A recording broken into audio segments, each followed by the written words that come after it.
Es un gozo poder compartir la palabra del Señor en esta tarde lluviosa, pero bendecida en el Señor, de poder reunirnos y glorificar su nombre. Amén.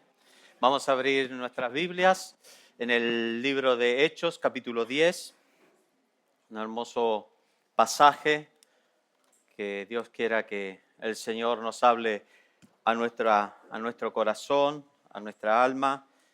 Es un hermoso pasaje. En este pasaje vamos a compartir esta hermosa historia en donde suceden varios personajes, pero vamos a centrarnos en un solo personaje que me interesaría que podamos considerar algunas cosas importantes. Y ese personaje es Cornelio, centurión Cornelio. Por ahí hace un tiempo leí una frase, no me acuerdo cómo era, pero más o menos era un evangelista del año 1800, escribió un hermoso libro que se llamaba El predicador y la oración. Y él decía que Dios no invertía en las multitudes, sino que Dios invertía en los hombres de las cuales las multitudes iban a seguirlo. Y es tan cierta esa frase, es tan cierta. Cornelio es ese hombre que él decidió invertir en Dios y Dios invirtió en él. Invirtió cosas maravillosas. Es el hombre que Dios eligió y son los hombres que Dios elige para su obra, para que luego las multitudes o la familia puedan ser un seguimiento de una vida espiritual transparente, una vida con pasión por las cosas del Señor, con pasión por la palabra y con pasión por las enseñanzas. Así que eso es Cornelio. Sabemos muy poco de Cornelio. Conocemos la historia que nosotros leemos en la Biblia. La tradición dice que murió siendo cristiano, que en algún momento fue nombrado como obispo, pastor o anciano de una iglesia. La tradición dice que fue muy usado por el Señor en donde vivía en ese tiempo y que Dios lo usó milagrosamente para orar por los hijos de un príncipe que fueron rescatados de un gran terremoto que hubo. Así que hay historias, tradiciones que son muy lindas, pero yo creo que Cornelio siguió con el poder y la presencia del Espíritu Santo en su vida. Creo que fue un hombre grandioso. Sí, vamos a leer solamente algunos versículos del capítulo 10 del libro de Hechos, que ustedes ya lo habrán leído y lo conocen. Había en Cesarea un hombre llamado Cornelio, centurión de la compañía llamada La Italiana, piadoso y temeroso de Dios con toda su casa, y que hacía muchas limosnas al pueblo, y oraba a Dios. ¿Cuánto oraba? ¿Cómo dice su Biblia? Oraba a Dios siempre.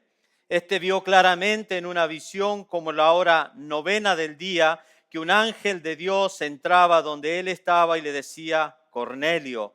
Él mirándole fijamente y atemorizado dijo, ¿qué es, Señor? Y le dijo, tus oraciones y tus limosnas han subido para memoria delante de Dios. Envía pues ahora hombres a Jope y haz venir a Simón, al que tiene por sobrenombre Pedro. Amén. Dios bendiga su palabra. Cornelio envía a dos siervos que tenía y a un soldado también temeroso del Señor, envía a buscar a Pedro. Y van a la casa de Pedro y lo traen en Cesarea, donde vivía Cornelio. Dice que cuando llegaron, el versículo 24, al otro día entraron en Cesarea y Cornelio los estaba esperando. Y habiendo convocado a sus parientes y amigos más íntimos, cuando Pedro entró, salió Cornelio a recibirle y postrándose a sus pies, adoró. Y paso al último versículo, los últimos versículos, luego que el apóstol Pedro entró a la casa de Cornelio. Se hizo un culto en la casa de Pedro, se hizo un hermoso culto familiar donde él invitó a todos sus allegados, a su familia, a sus hijos seguramente, a sus vecinos, a sus seres más allegados. Y hubo un culto en ese lugar, Pedro predicó la palabra. Pedro predicó casi un mensaje muy parecido que el mensaje que predicó cuando recibieron a aquellos hombres, 120, y luego se convirtieron muchos en aquel lugar después de la predicación de Pedro. Pedro predicó un mensaje similar en lo que predicó Pentecostés. Y dice el versículo 44, mientras aún hablaba Pedro estas palabras, el Espíritu Santo cayó sobre todos los que oían el discurso. Y los fieles de la circuncisión que habían venido con Pedro se quedaron atónitos de que también sobre los gentiles se derramase el don del Espíritu Santo, porque los oían que hablaban en lenguas y que magnificaban a Dios. Entonces respondió Pedro, ¿puede acaso alguno impedir el agua para que no sean bautizados estos que han recibido el Espíritu Santo también como nosotros? Y mandó a bautizarles en el nombre del Señor Jesús. Entonces le rogaron que se quedase por algunos días. Amén. Dios bendiga su palabra. La verdad que, haciendo un paréntesis, un pequeño paréntesis, que no tiene mucho que ver con las hojas y las cosas que uno estuvo escribiendo, y estuve toda la tarde mientras caía la lluvia en el patio mirando el horizonte y pensando mucho sobre este último versículo que nosotros hemos compartido en esta noche. Pedro predicó un mensaje tan simple. Los que predicamos, y los hermanos no saben, al que le toca predicar, le toca pasar horas y horas leyendo, oración, escribiendo, tachando, buscando libros, buscando referencias, buscando comentarios bíblicos. Pedro lo hizo tan simple. Fue un momento de una simpleza tan exclusiva que, como le decía, Pedro predicó casi esas mismas palabras que había usado para predicar luego que habían recibido el Espíritu Santo ahí en Pentecostés. Fue tan simple lo que hizo Pedro, que en esa simpleza, mientras él hablaba en cada uno de los que estaban reunidos en aquel lugar, dice que descendió el Espíritu Santo. Y lo más maravilloso que Pedro no terminó de predicar. Habrá dicho unas pequeñas frases. Y fue tan grande el mover del Espíritu Santo que tocó a todos los que estaban en esa casa y muchos comenzaron a adorar al Señor, a levantar sus manos, a hablar en otras lenguas, y fue tan grande el poder de Dios que descendió. Nosotros tenemos principios y estructuras y formalismo que muchas veces usamos y que son sanos y que son buenos. Y que decimos, no, primero conocer al Señor, recibir a Cristo, bautizarse y después servir. Acá recibieron el toque del Espíritu Santo sin ser bautizados por agua, sin haber pasado por las aguas del bautismo. Dios lo hace a su forma. ¿Cuántos dicen amén? Dios tiene formas particulares y especiales de obrar. Dios no obra como nosotros. Dios no hace como nosotros.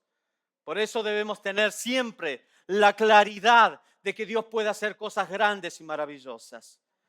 ¿Cuánto necesitamos, hermanos? Y en ese momento se quebrantaba mi corazón y empezaba a confesar cuánto necesitamos, Señor, de ese poder, de volver a esa simpleza. Vengo de ministerios que hemos invertido millones de pesos en recitales, en eventos, en actividades. Hemos invertido muchas cosas para llegar con la palabra de Dios, de los cuales no critico. Pero Dios puede hacer las cosas tan simples. Necesitamos ese toque del Señor. Necesitamos ese viento, ese soplo que viene y que el Señor pueda soplar sobre nuestras vidas. Seguramente mi vida no es como la de Pedro. Pedro era un hombre de oración y de grandes ayunos. Yo sé que tengo limitaciones y nosotros tenemos limitaciones, pero fue tan maravilloso ese obrar de Dios. Y no pierdo la esperanza de que va a venir un gran despertar a nuestras vidas y a la iglesia. Aún no sé ahora, pero sé seguro por lo que dice la palabra, cuando Cristo venga va a haber un despertar. Cristo se va a sentar en el Monte Santo, ahí va a estar su trono y dice que los poderosos, los reyes de esta tierra vendrán a alabarle y adorarle. Pero cómo anhelo un despertar anterior aún sobre mi vida, sobre la vida de cada uno de ustedes, que fluya la presencia de Dios, que no necesite tantas estructuras y tantas cosas complejas, sino que sea el mover de Dios que nos mueve a hacer cosas, a servirle, a ayudarle. Hay un hecho que me ha quedado tan marcado en el corazón. Servía al Señor en un liderazgo, en un ministerio de jóvenes de todo San Martín. Viajamos por todo el país llevando palabras, llevando ropa, alimentos, calzado, lo necesitado, cosa que siempre seguimos haciendo. En una oportunidad mi hermano trabajaba en una empresa, Essen. Le habían donado como más de 100 ollas, sartenes. Ustedes saben, hermanas, lo que significa el valor de una olla. Y como siempre nosotros nunca quisimos vender nada, entonces dijimos vamos a entregarlo a los hermanos de Formosa y vamos a darle a los necesitados de Formosa y los llevamos las ollas y sartenes a Formosa, a los huichí. Ahí llegamos con todos aquellos regalos que teníamos para ellos y ellos venían a la noche y nosotros contentos porque le hablábamos de la palabra del Señor y empezamos a repartir las ollas y estábamos contentos con la obra. Creíamos que era el ideal de la obra de amor y de misericordia para sus vidas y creíamos que el Señor estaba haciendo una gran obra con los hermanos huichís. A la noche, después de repartirlo, vinieron los hermanos huichí. El 80% de los hermanos vinieron alcoholizados. Habían vendido las ollas, se habían comprado vino y vinieron borrachos al culto. Y ahí uno aprendió y entendió y un hermano me tomó aparte y me habló de la sabiduría y del poder del Señor y de tener tanta sabiduría cuando ministramos y cuando servimos. No siempre lo que damos trae bendición. No siempre el acto de dar o de estar trae bendición, sino que necesitamos la guía del Espíritu Santo. Yo necesito de la guía del Espíritu Santo para hablar, para ministrar a mis compañeros, a mi familia, a mis hijas, para hacer luz y testimonio para ella. Por eso sé que necesito muchas rodillas, necesito cada día muchas rodillas. Dije que era un paréntesis, perdón, por quedarme en esto. Pero a mí me conmovió tanto. Me conmovió tanto. Necesitamos a esas simplezas de la vida, esas cosas simples, pero manejadas por el poder y la presencia del Señor.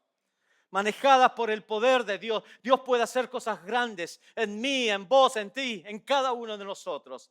Aún con la escasez, aún con lo poco, Dios puede hacer mucho. En nuestra iglesia, anhelando ese despertar también para que se despierte en nuestros corazones y nuestras vidas y podamos llegar con la palabra de Dios a los necesitados.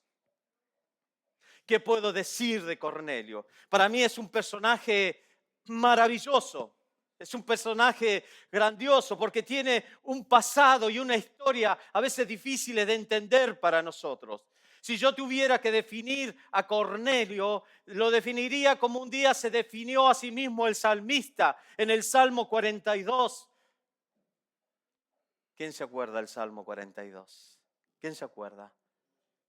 Como el ciervo brama por las corrientes de las aguas, así clama, oh Dios, el alma mía. Mi alma tiene sed de Dios, del Dios vivo.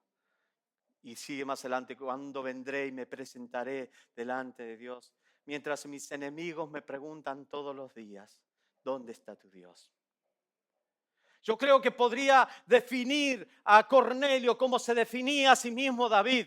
David se sentía, o el salmista sentía como ese siervo después de correr desesperado ante el peligro con algún animal o ante una sequía, y ese grito desgarrador, ese bramido desgarrador del siervo pidiendo y deseando agua. Asimismo se sintió el salmista en esa desesperación, en esa necesidad, decir necesito, así como él el agua, yo necesito de Dios.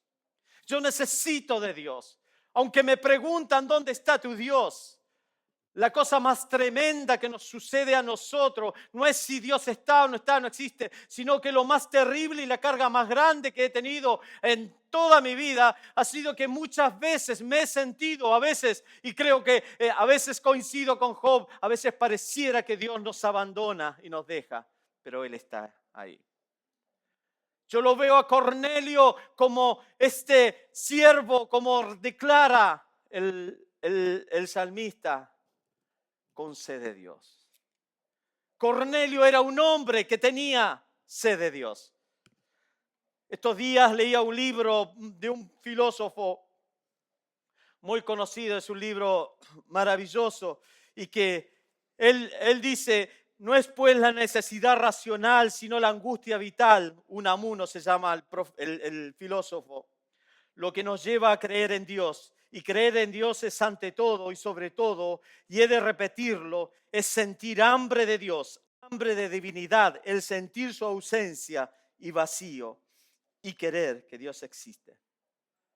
Para Unamuno, la terrible necesidad y es el tener hambre de Dios, es el tener una profunda hambre de Dios, desear Dios en su vida, en esa búsqueda desesperada del filósofo que ha entendido y conocido todos los misterios de la tierra, que ha estudiado los libros, que ha pasado horas en una biblioteca, pero cuando llega sobre su vida la angustia, cuando pierde su hijo siendo muy jovencito, entra en él una desesperación tan profunda que su alma reclama y necesita creer y buscar algo de Dios. Y en su desesperación, él clama por ese Dios que no lo conocía y que muchos dicen que lo conoció en un momento, Miguel de Unamuno. Así como Miguel de Unamuno sentía que tenía hambre de Dios, Nicodemo, siempre me equivoco, Cornelio, era alguien que tenía mucha hambre de Dios.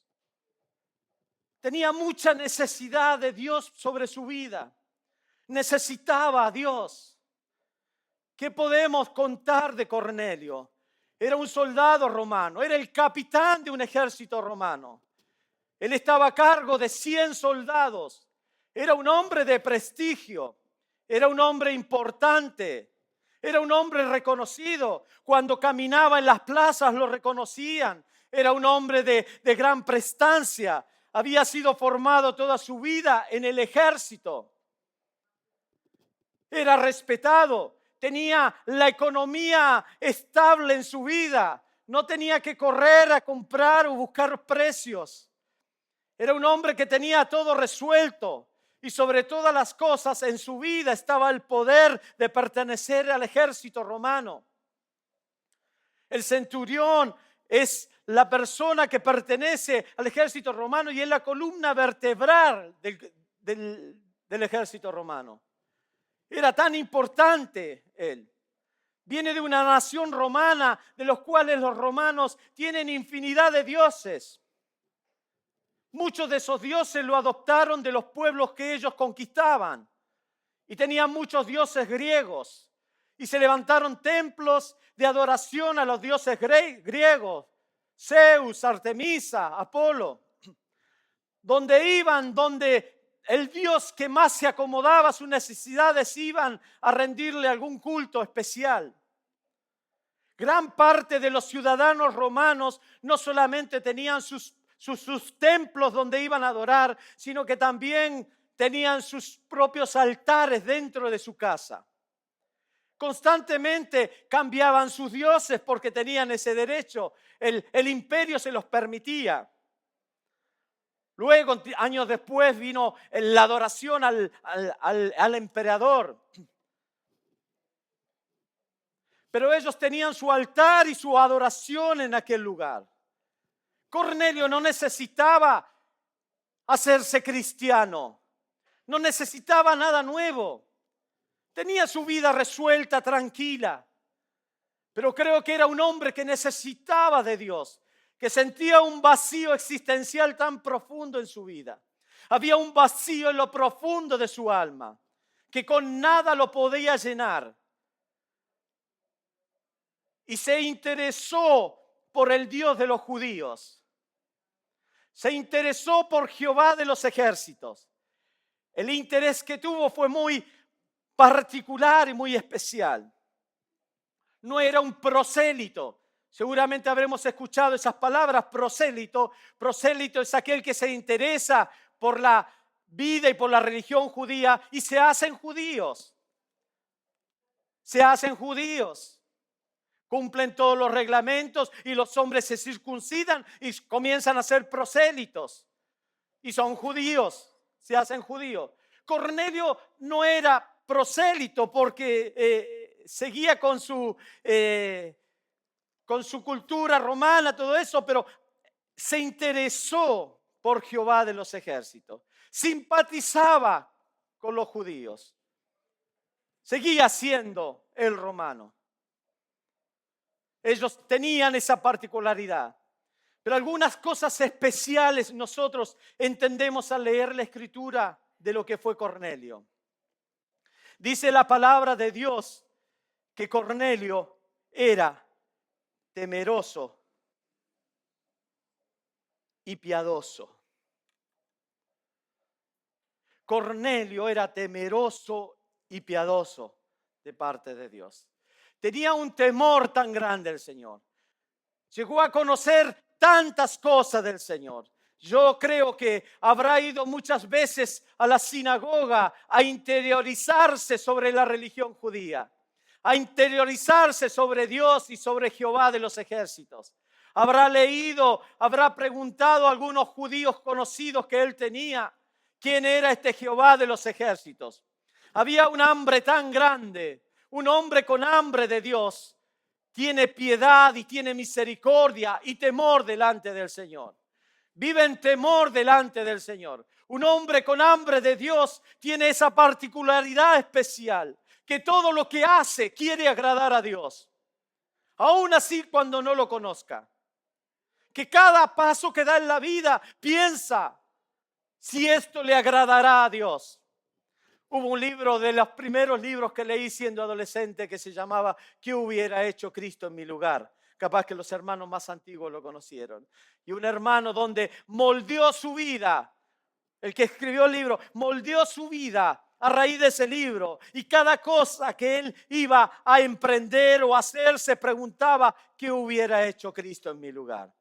¿Cristo le hubiera gustado este negocio? ¿Al Señor le hubiera gustado este lugar donde estoy? ¿El Señor quisiera que esté con la persona que estoy? La persona que tiene piedad y tiene temor de Dios busca agradar a Dios como sea y con lo que sea. Estábamos un día en el medio del monte en Santiago del Estero con 40 grados. Llegamos 3 jóvenes con guitarra, uno con guitarra, nosotros con bermudas, despeinados, desarreglados. Y llegamos a una casita de una viejita que conocía a Cristo, pero hace mucho tiempo no podía ir a la iglesia porque nadie la llevaba. Llegamos a la casa, le dijimos, hermana, nosotros venimos a compartir un culto con usted. Aquí trajimos la guitarra, traemos la Biblia para orar y para cantar todos juntos, amén y aleluya. La hermanita se levantó y se fue. Nosotros nos quedamos mirando, no me acuerdo si estabas vos, Susana, no me acuerdo.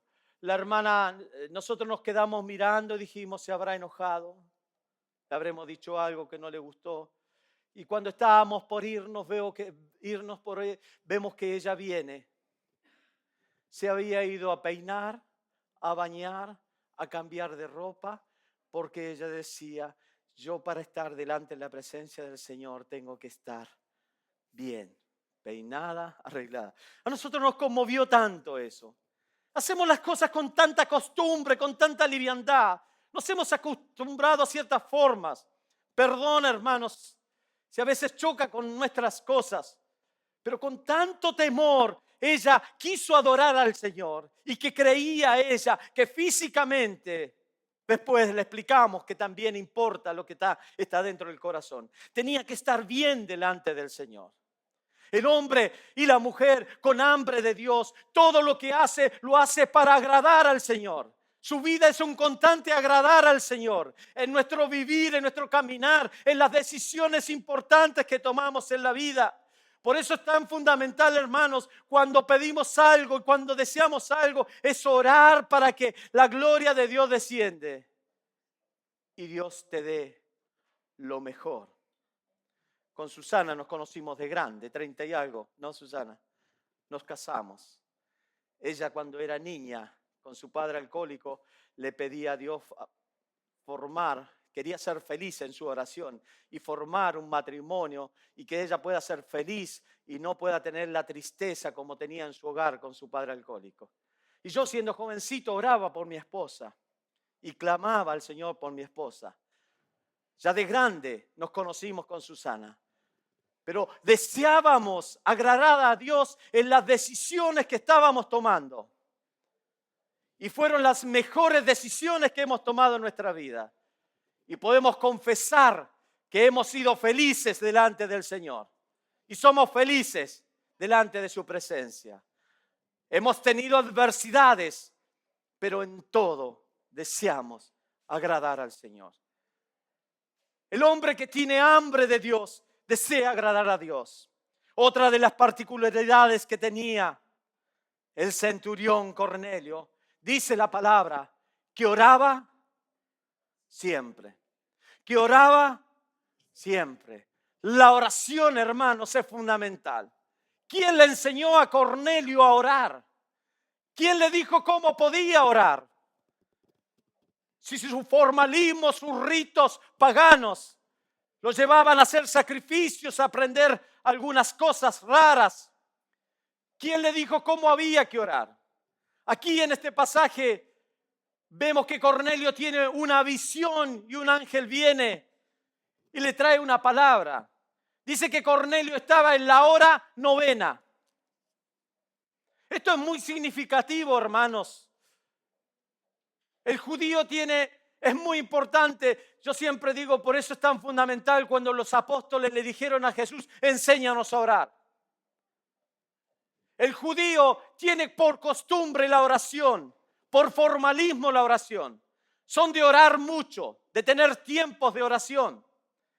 En la carne, como sea, en sus culturas, en su formalismo, oran siempre. Pero es muy significativo que los discípulos le pidieran a Jesús que le enseñe a orar, porque veían el poder de la oración de Jesús y la respuesta. Ellos sabían orar, pero no veían resultados en sus oraciones. El judío ora 3 veces al día. El judío considera el día desde las 6 de la mañana hasta las 6 de la tarde. Ese es el día del judío. Después en la noche tiene otras consideraciones. Las 6 de la mañana es la hora primera. Las 9 de la mañana la hora tercera. El mediodía es la hora sexta. Las 3 de la tarde es la hora 9. Cuando leamos sobre la crucifixión de Cristo, ahí hay un juego uso mucho de los horarios en que Cristo fue crucificado, cuánto tiempo estuvo y en qué hora murió. Los judíos oran 3 veces al día. La hora tercera, la hora sexta y la hora 9. A la hora 9 es el momento del sacrificio. Los que viven cerca del templo van al templo a orar. Cuando Pedro y Juan fueron al templo y sanaron un cojo, fueron a la hora 9, la hora de la oración. Era muy importante el judío que vivía cerca del templo. Esos 3 momentos lo usaba para orar. Y si no vivías cerca del templo, donde vivieras, tenías que doblar tus rodillas, levantar tus manos, mirando el horizonte, el lugar donde estaba el templo, y hacer una oración. Cornelio era un hombre que había adoptado el formalismo de orar, porque a la hora 9 él estaba en oración cuando recibió la visión. Él trató en su ansiedad, en su hambre de tener algo de Dios, de orar y de clamar. Él tenía sus tiempos de oración. Hermanos, es fundamental que así como tenemos el registro de nuestros tiempos y en qué vamos a usar cada minuto o segundo en nuestras vidas, incluyamos en nuestra lista la oración. Dice la Biblia, orar sin cesar. Pero nos hemos acostumbrado que orar sin cesar es orar en cualquier momento y mientras viajamos en el colectivo estamos orando. Necesitamos un tiempo a solas con el Señor. Un día le preguntaron a la Madre Teresa, un periodista le dice, ¿usted cuando le pide algo a Dios, qué le dice? Cuando va a rezar a Dios, ¿qué le dice? Ella le dice, no le digo nada, yo lo escucho. ¿Y qué le dice Dios a usted? Él no me dice nada, Él me escucha. ¿Qué quiero decir con esto? Pase un tiempo en intimidad con Dios. Tómese un tiempo. Empiece, aunque sea 2 minutos a la mañana, entregando su vida al Señor. Cornelio fue un hombre que buscó, creyó en el Señor. Buscó conocerle, tener tiempo. Hizo lo que hacían sus amigos los judíos. Tenía un deseo y una necesidad tan profunda de tener ese encuentro con el Señor. Nada lograremos sin tener una vida de oración.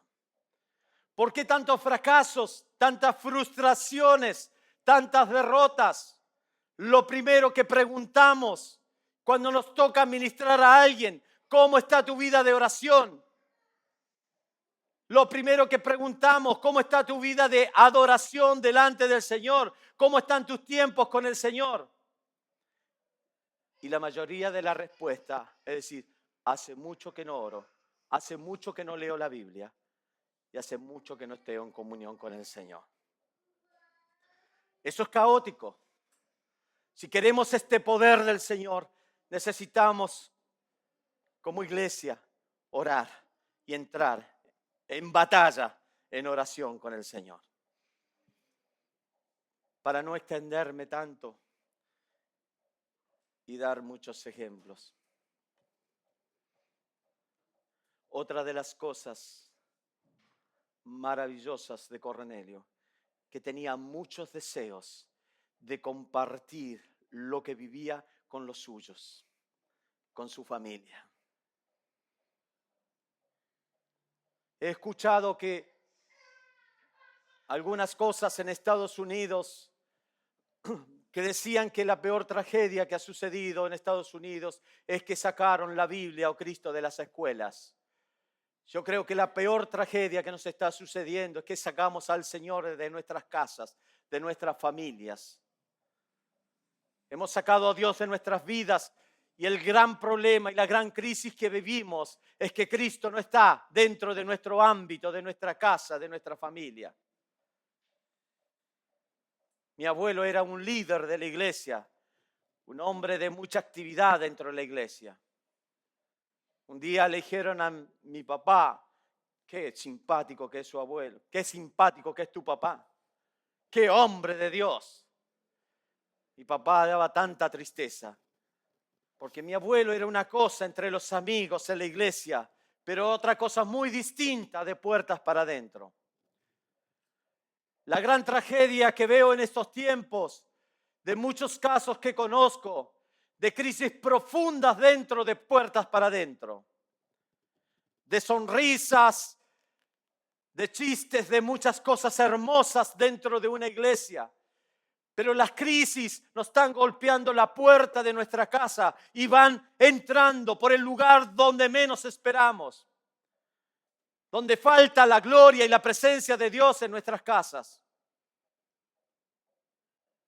Ha sido muy escaso nuestros tiempos devocionales como familia. Lo confieso aquí delante de nuestras hijas. Hemos pasado ese tiempo leyendo la Biblia, Apocalipsis que nos encantaba y cosas por el estilo. Y tratar de vivir esa vida.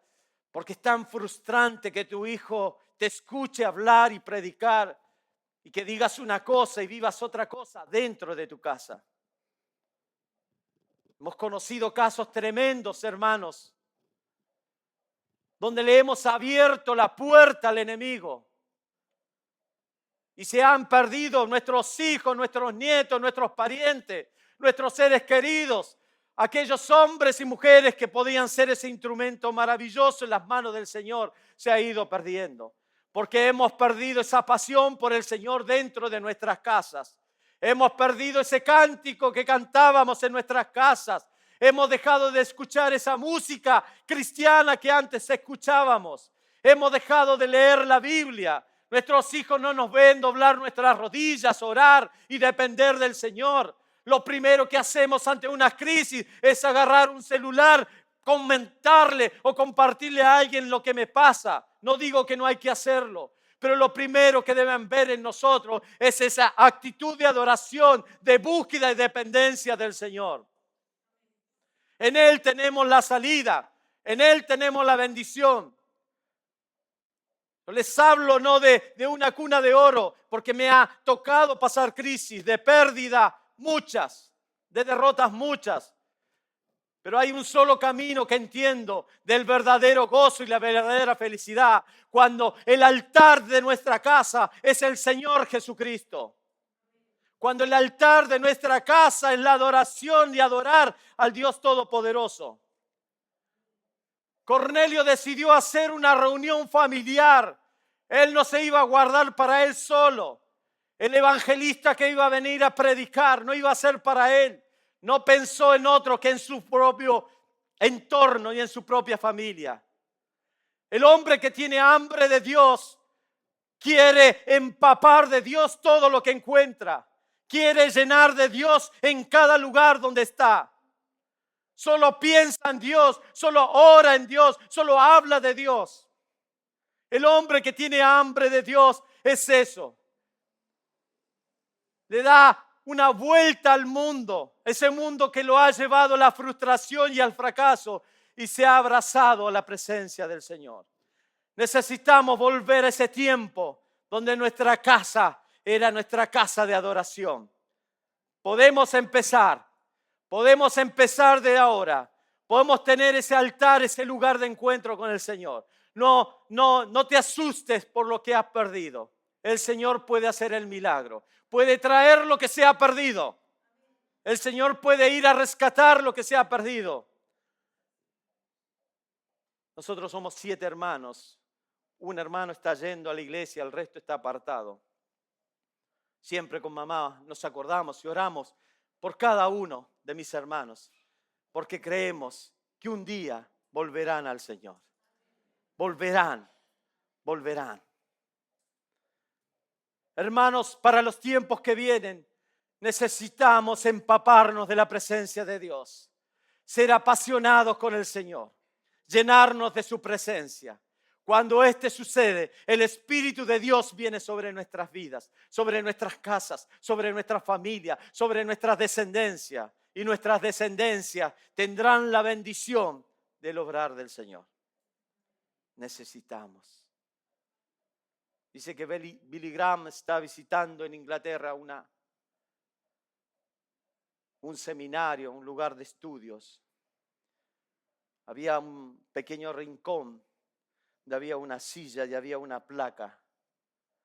Y el que llevaba a conocer el lugar, Billy Graham y a otro estudiante, y le decía, aquí en este lugar es donde Juan Wesley doblaba sus rodillas y oraba para que venga un avivamiento. Este es el lugar, y lo tenían como ese lugar maravilloso donde Juan Wesley oraba por un despertar y un avivamiento sobre toda Inglaterra. La historia es maravillosa porque Dios lo usó grandemente a Juan Wesley. Dice que cuando se fueron,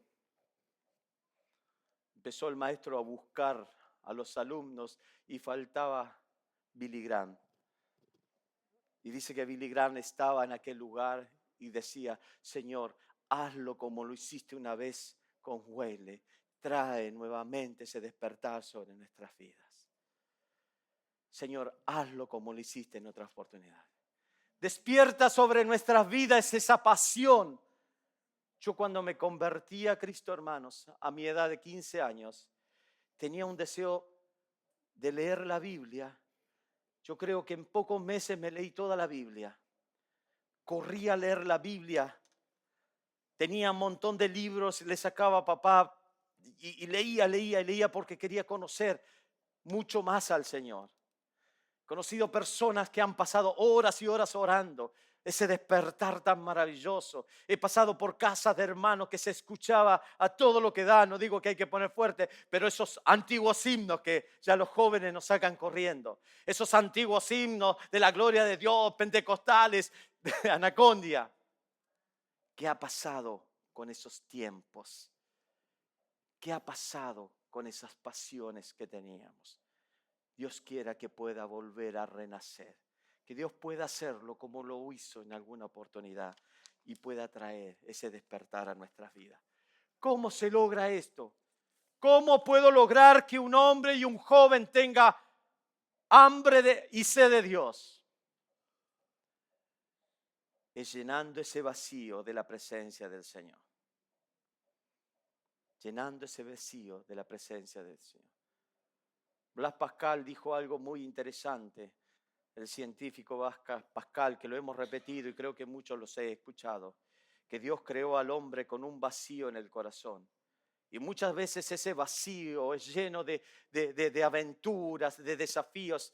Es muy lindo, un día se los voy a prestar si alguno quiere, y lo llena de ese vacío de muchas cosas que el mundo le ofrece. Pero por más que lo llene ese vacío, solamente lo ha creado Dios para llenarlo Él.